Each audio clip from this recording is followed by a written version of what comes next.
lupa di subscribe, nyalakan lonceng notifikasi, like, dan komen video ini.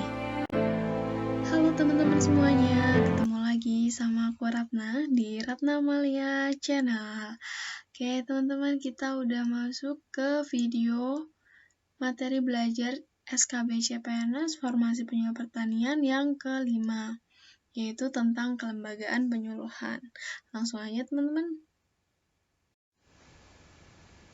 Kelembagaan penyuluhan pertanian adalah lembaga pemerintah dan atau masyarakat yang mempunyai tugas dan fungsi untuk menyelenggarakan penyuluhan. Cukup jelas ya. Nah, ini kelembagaan penyuluhan itu dibagi menjadi 3. Yang pertama adalah kelembagaan penyuluhan pemerintah, yang kedua adalah swasta, dan yang ketiga adalah swadaya. Jadi, kelembagaan penyuluhan pertanian pemerintah adalah lembaga yang dibentuk oleh pemerintah dan pemerintah daerah untuk menyelenggarakan tugas dan fungsi penyuluhan pertanian. Cukup jelas ya. Oke, kemudian lembaga penyuluhan swasta adalah kelembagaan penyuluhan yang dibentuk oleh pelaku usaha dengan memperhatikan kepentingan pelaku utama serta pembangunan pertanian setempat. Itu yang swasta.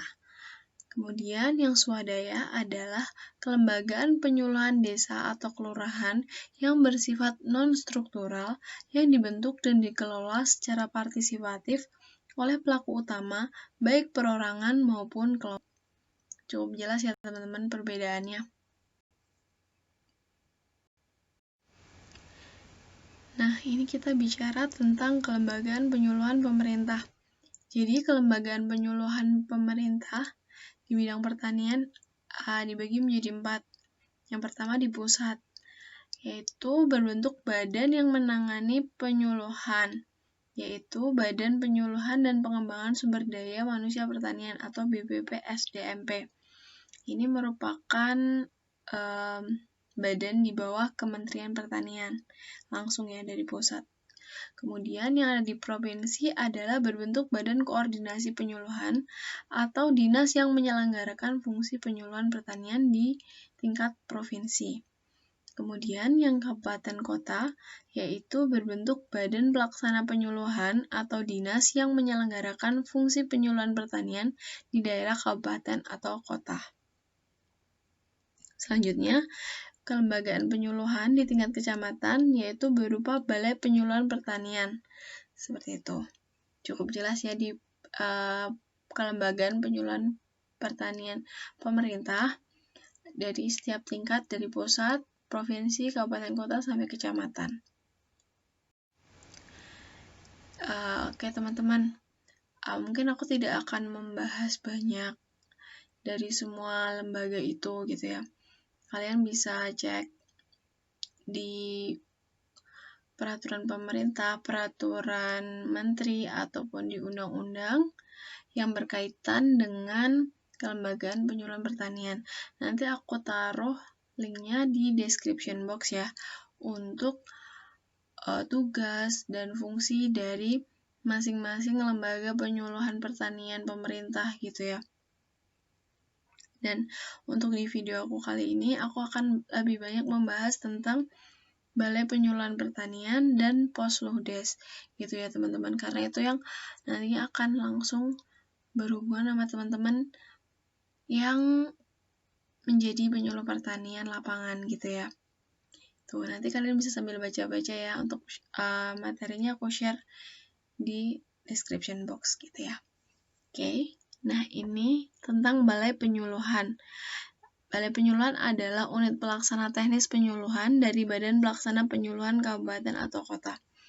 Jadi, Balai Penyuluhan ini di tingkat kecamatan, tapi di bawah Badan Pelaksana Penyuluhan dari Kabupaten atau Kota gitu ya. Dan Balai Penyuluhan Pertanian ini selain punya nama BPP atau Balai Penyuluhan Pertanian, dia juga punya nama lain kayak BP3K atau Balai Penyuluhan Pertanian Perikanan dan Kehutanan. Kemudian ada BPK yaitu Balai Penyuluhan Kecamatan. Itu ya teman-teman.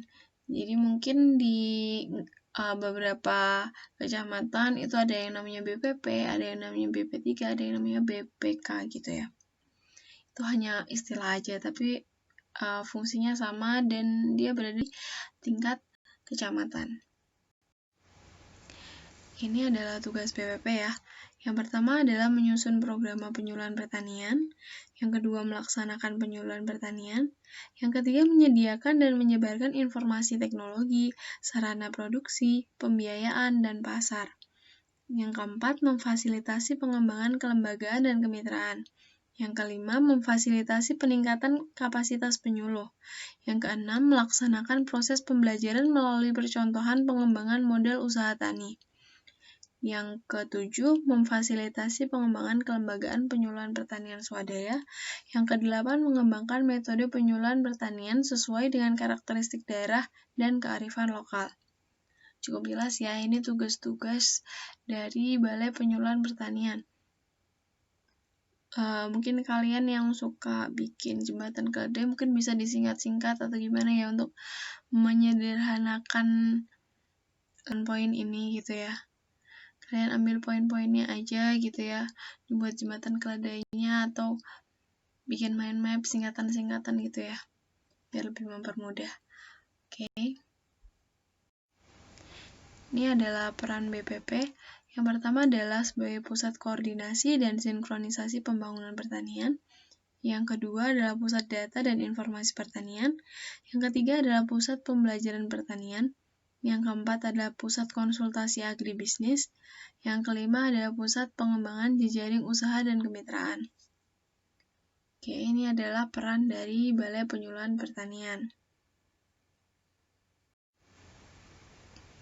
Selanjutnya tentang struktur organisasi BPP. Jadi yang paling atas itu adalah pimpinan balai atau koordinator penyuluh. Kemudian ada urusan ketatausahaan tersendiri. Kemudian di bawahnya ada kelompok jabatan fungsional, yaitu ada penyuluh urusan programa, penyuluh urusan sumber daya, dan penyuluh urusan supervisi. Teman-teman, ini struktur organisasi ini ada yang berbeda-beda juga tiap BPP gitu ya. Kadang ada tambahannya gitu, tapi ini yang secara umum gitu ya, yang biasanya ada di BPP gitu. Nanti mungkin bisa di googling aja gitu ya, ada beberapa BPP yang dia struktur organisasinya ada tambahan-tambahan lain gitu ya. Oke, selanjutnya ini ada kelas BPP. Jadi yang paling rendah itu adalah Pratama dengan nilainya kurang dari 475. Kemudian Madya antara 476 sampai 650. Kemudian Utama itu 651 sampai 825. Kemudian Aditama 826 sampai 1000. Ini adalah pembagian kelas BPP atau kelas Balai Penyuluhan Pertanian. Ini adalah tentang wilayah kerja penyuluhan pertanian. Wilayah kerja penyuluhan pertanian ini dipengaruhi oleh administrasi pemerintah atau berdasarkan topografi atau wilayah daerah aliran sungai. Ya teman-teman, jadi wilayah kerja ini sangat bergantung banget sama wilayah administrasi pemerintah biasanya gitu ya.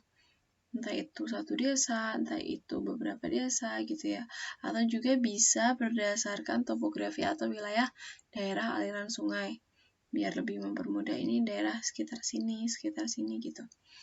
Nah, satu wilayah kerja penyuluhan pertanian ini atau satu WKPP biasanya mencakup 1-5 desa yang terdiri dari 16 wikel atau wilayah kelompok tani atau unit lahan usaha tani per kelompok. Nah, satu WKPP ini ditangani oleh 2 PPL atau petugas penyuluh lapang yang di dalamnya biasanya petugas ini mengunjungi atau melakukan kunjungan ke kelompok tani itu ya, atau ke WKPP-nya itu 1 bulan 2 kali kunjungan gitu ya minimal. Nah, wilayah kerja penyuluhan pertanian ini ditentukan diantaranya oleh Yang pertama, jumlah sasaran penyuluhan, pelaku utama dan pelaku usahanya jumlahnya berapa gitu ya, mempengaruhi. Kalau misalnya terlalu banyak, nanti itu di tangan beberapa penyuluh gitu ya. Nanti dilihat juga dari keadaan geografis wilayah kerja. Kalau misalnya terlalu jauh-jauh juga kan nanti waktunya gitu kan. Kemudian sasaran transportasi atau komunikasi yang digunakan. Kemudian keragaman kegiatan yang ada, kompleksitas usaha dan ukuran usaha tani. Contohnya yaitu luas garapannya ya, luas lahannya. Kemudian tingkat mobilitas penyuluh. Jadi kira-kira dari tadi ya, contoh yang sebelumnya itu kan penyuluh itu melakukan kunjungan sekitar 2 kali gitu ya. Itu juga memperhatikan gimana tingkat mobilitas penyuluh, luas wilayahnya gitu. Selanjutnya adalah tentang Posludes atau singkatan dari Pos Penyuluhan Desa, yaitu unit kerja non-struktural yang dibentuk dan dikelola secara partisipatif oleh pelaku utama. Adanya Posludes dapat sebagai wadah penyuluh PNS, penyuluh swasta, penyuluh swadaya, serta pelaku utama dan pelaku usaha di pedesaan sebagai tempat untuk berdiskusi, merencanakan, melaksanakan, dan memantau kegiatan penyuluhan di desa atau kelurahan masing-masing. Jadi ini yang tingkat desa dan biasanya ini sifatnya swadaya gitu ya, dari pelaku utama ataupun pelaku usaha gitu ya, untuk saling berdiskusi gitu. Ini ada fungsi Posludes. Yang pertama ada menyusun program penyuluhan. Yang kedua melaksanakan kegiatan penyuluhan di desa atau kelurahan. Yang ketiga menginventarisasi potensi wilayah, masalah, dan pemecahannya. Yang keempat melaksanakan proses pembelajaran melalui percontohan, uji coba, dan pengembangan model usaha tani yang lebih menguntungkan. Yang kelima, menumbuhkan kemandirian, kepemimpinan, serta kewirausahaan. Kemudian yang keenam, melakukan kegiatan pertemuan rutin, rembuk tani, temu lapang bagi pelaku utama dan pelaku usaha. Kemudian yang nomor 7 adalah mendesiminasikan layanan informasi paket teknologi penyuluhan pertanian. Dan yang ketujuh adalah memfasilitasi forum penyuluhan pedesaan. Mungkin ada istilah yang asing ya, yaitu diseminasi.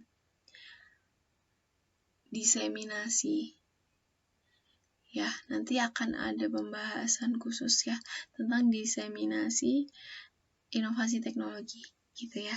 Nanti akan ada video khususnya, tunggu aja ya teman-teman ya.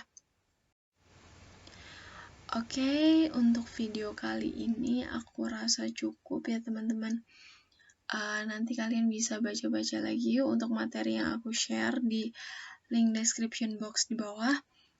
Nanti kalau misalnya ada bahan diskusi, nanti kita bisa diskusi di komentar ya teman-teman ya. Jangan lupa buat dukung terus channel ini, tonton terus video-videonya, jangan lupa like, jangan lupa komen. Dan yang belum subscribe, bisa di-subscribe. Terima kasih teman-teman. Sampai jumpa di video-video aku yang selanjutnya. Bye-bye.